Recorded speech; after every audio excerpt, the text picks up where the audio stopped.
I sometimes have people that ask me, Charlie, what drives you? What keeps you going? What motivates you? And I tell them, pain. Pain.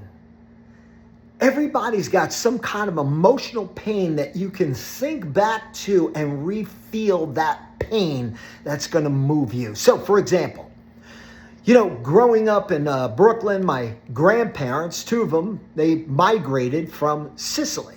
So my grandfather was an immigrant, age 13, came here, couldn't speak the language. My grandmother comes from Sicily, and they came from poverty. They met here in the States. They got married, had 2 children, my Aunt Grace, my dad, Rosario, but he didn't want to be called that, so we call him Roy. And so my grandfather was very influential in my life. Everybody could look back at ancestors. We all had 2 parents. 2 parents all had 2 parents each, so that's 4 grandparents. If you go back 10 generations, do the math, it's 1,024 people that created you. 1,024 ancestors to make you. And so my grandfather was working in a cookie factory, up on a ladder. His friend was messing around, had a high pressure air hose, put it by his backside, blew out a portion of his intestines. He refused to collect disability.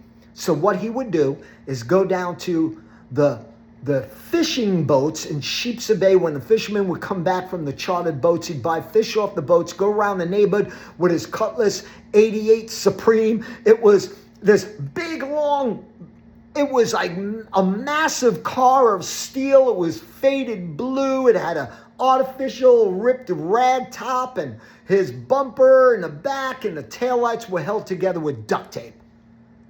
But he had a sense of pride. He provided for his family.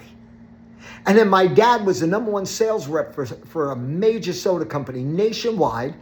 He came down with a brain tumor and lymphoma cancer. 3 men came to my home. They came in my home and they took the keys to my dad's company car and they fired my dad in front of me and my mom. It's as if it happened yesterday, and I made a commitment. I will never have that happen to me.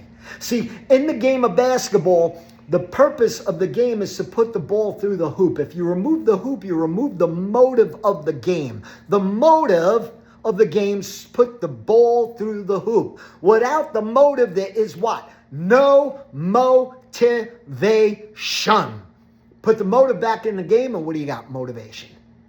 You got to identify what is your motive and make sure it doesn't move you from the head. The head doesn't move you. It's the heart. The heart moves you, the head follows. What's going to emotionally move you? That's your challenge. Figure it out.